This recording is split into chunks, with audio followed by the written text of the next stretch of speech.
What's going on, everybody? Anthony Servino here with the Face Off Sports Network with my top starts and sits at the tight end position for NFL Week 7. But before we get into the action, let's recap last week.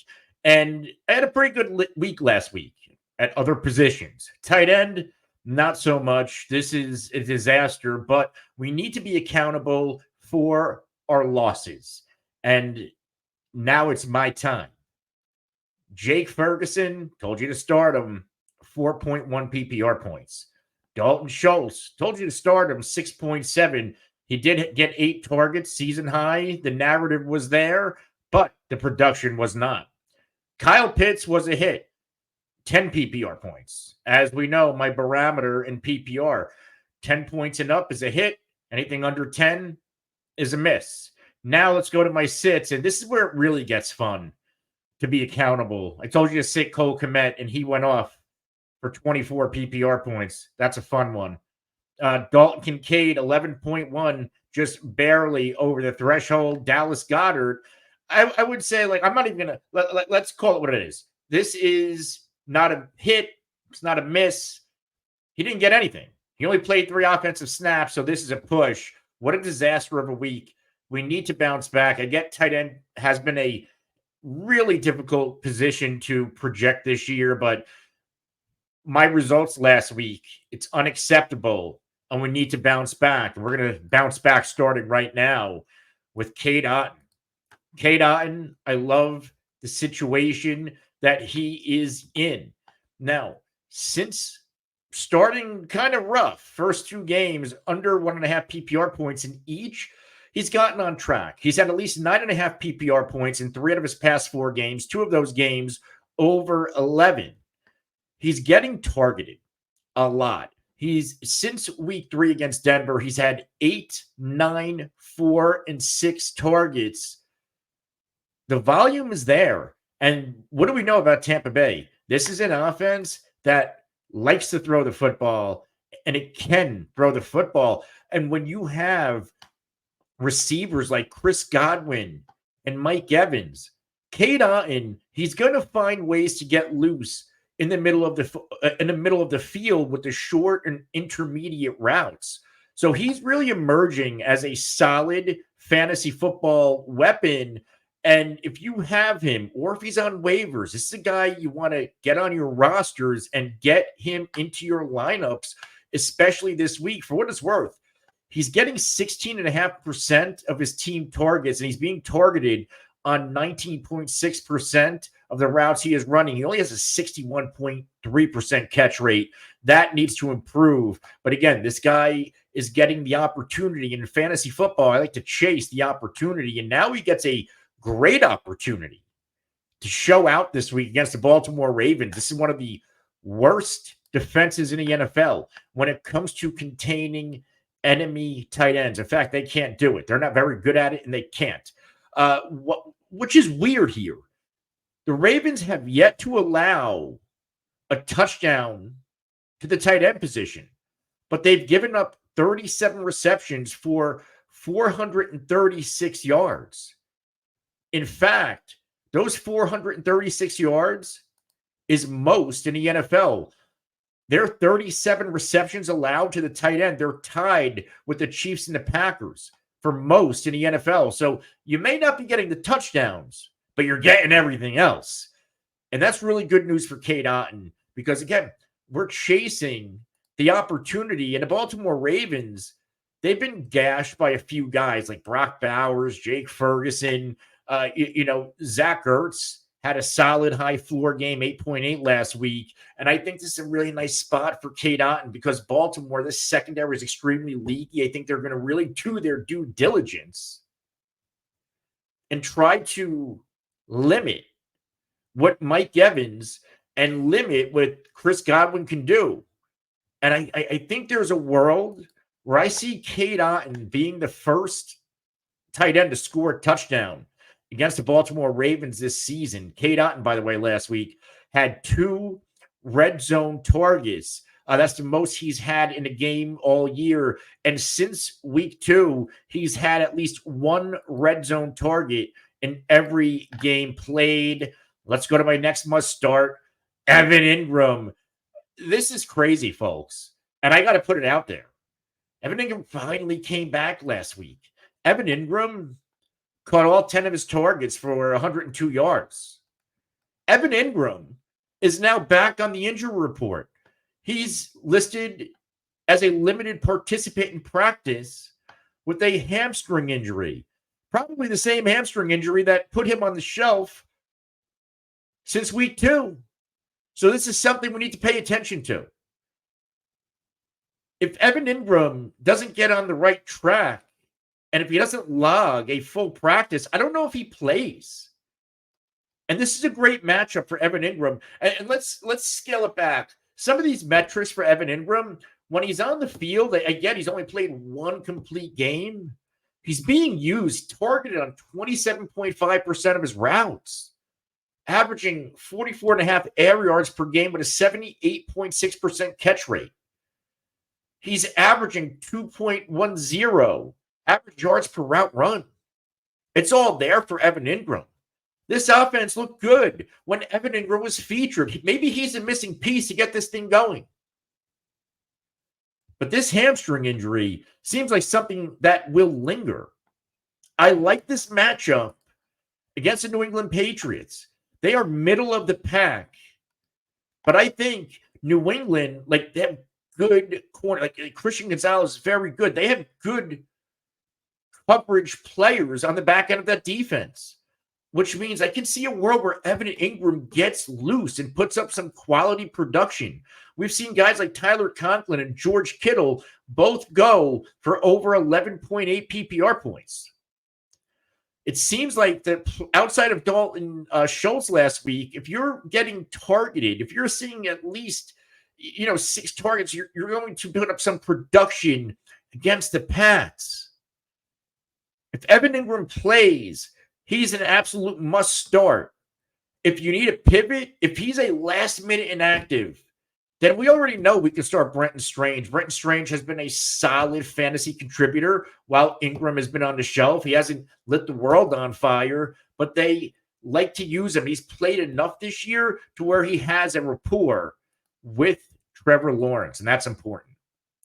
Let's go to Zach Ertz, the third must start on this list. And Zach Ertz last week, 10.8 PPR points. He caught 4 of 5 targets for 68 yards against the Baltimore Ravens last week.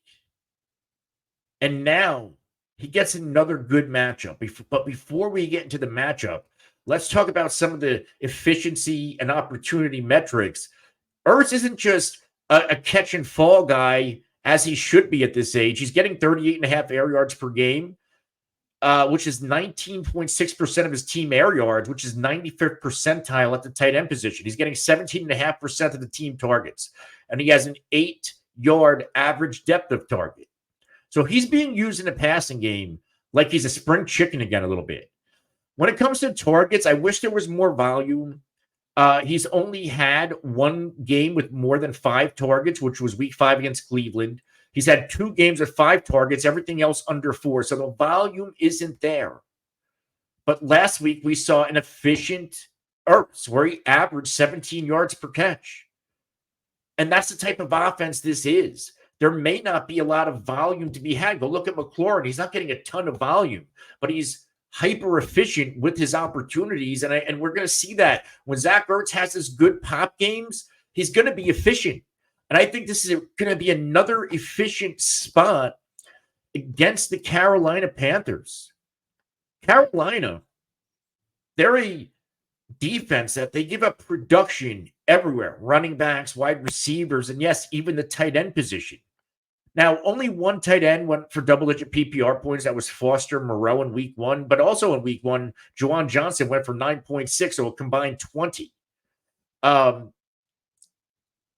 Other than that, they've been kind of stingy. But if we look at the overall tight end landscape, nobody's really popping. No defense is really that bad except maybe Kansas City and Baltimore. So we kind of need to take what we can get here when it comes to when we put these tight ends in our lineups.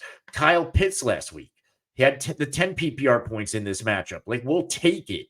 And that's what I'm really expecting out of Zach Ertz. Unless he scores a touchdown, and Carolina only give up 2 touchdowns to the tight end position this year, unless Ertz scores, then we're not going to see more than 10 or 11 PPR points. But again, with the way the tight end landscape is, if your tight end gets you 10 PPR points, you should be really, really happy about that. If you like this video, hit the like button, hit the subscribe button, and the alert icon, so you can be notified anytime we go live to answer your questions or drop content just like this. If you have any questions, start sit questions, trade questions, waiver wire questions, ask them in the comment section below. Myself or one of our team members here at the Face Off Sports Network will get back to you as soon as we can. Let's go to my sits. Dalton Kincaid. We are sitting Dalton Kincaid. Amari Cooper's now on this team, and there's a good chance we see Amari Cooper play this week, which means less opportunities for Dalton Kincaid. And there hasn't been a lot of opportunities for this guy. While he's being targeted on 23% of his routes and he's getting 20.7% of his team targets, his catch rate is in a tank, 67.7. He's only had 3 games with more than 6 targets, and those have come in his past 3, 7, 6, and 7, since playing Baltimore in week 4. But he's only had 2 games with double-digit PPR points, which came in week 3 against Jacksonville and last week against the Jets.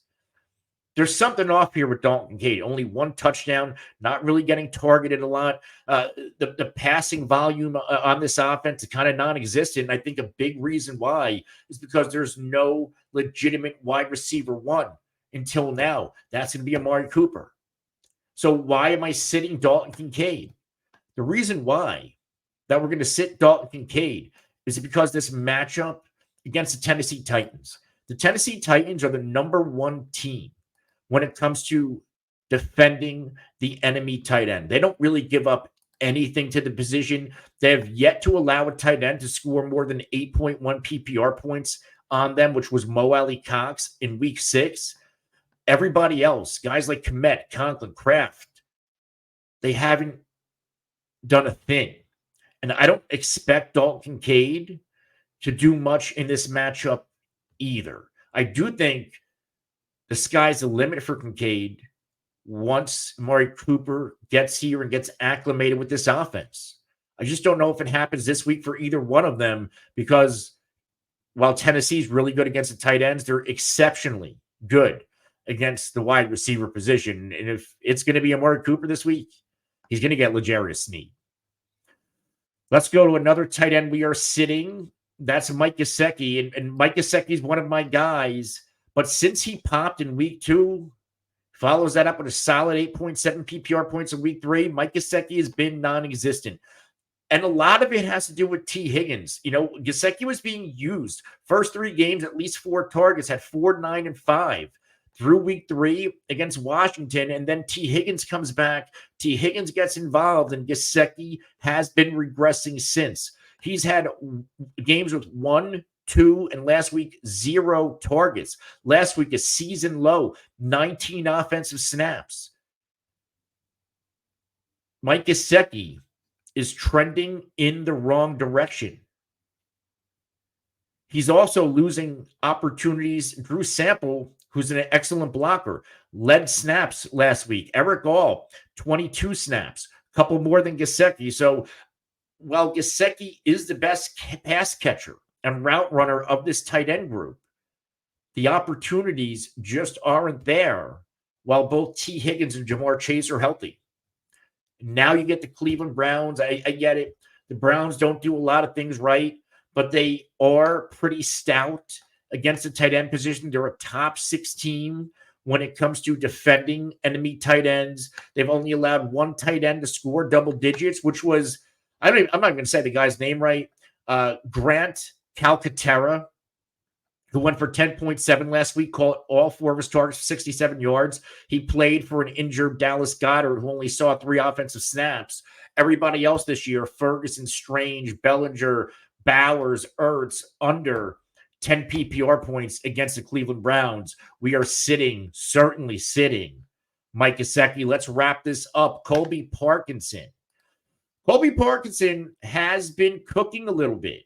Going into the bye week, season high 12.2 PPR points, season high 13 targets. In fact, in weeks 4 and 5 entering the bye, he's had 7 and 13 targets, his largest totals of the season. The usage has been there. This is another guy. The usage is there. The opportunities is there. 18.6% of team targets, targeted on 21.6% of his routes. Catch rate 59.4. The connection is off between he and Matthew Stafford. To make matters worse, there's a shot that Cooper Kupp returns to football activities, which means there's a good chance that Cooper Kupp can play this week.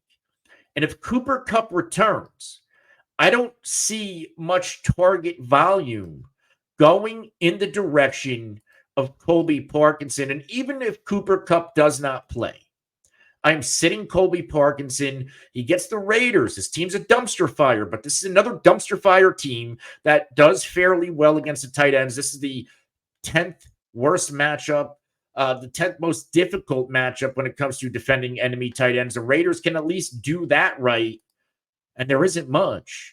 But this is another team, only one tight end in the double digits. That was Whiteheart from the Browns in week 4. They've managed to contain Troutman, Freiermuth, Hurst, Mark Andrews, Isaiah Likely, all under 10. And I see a world where Colby Parkinson is going to be extremely limited this week.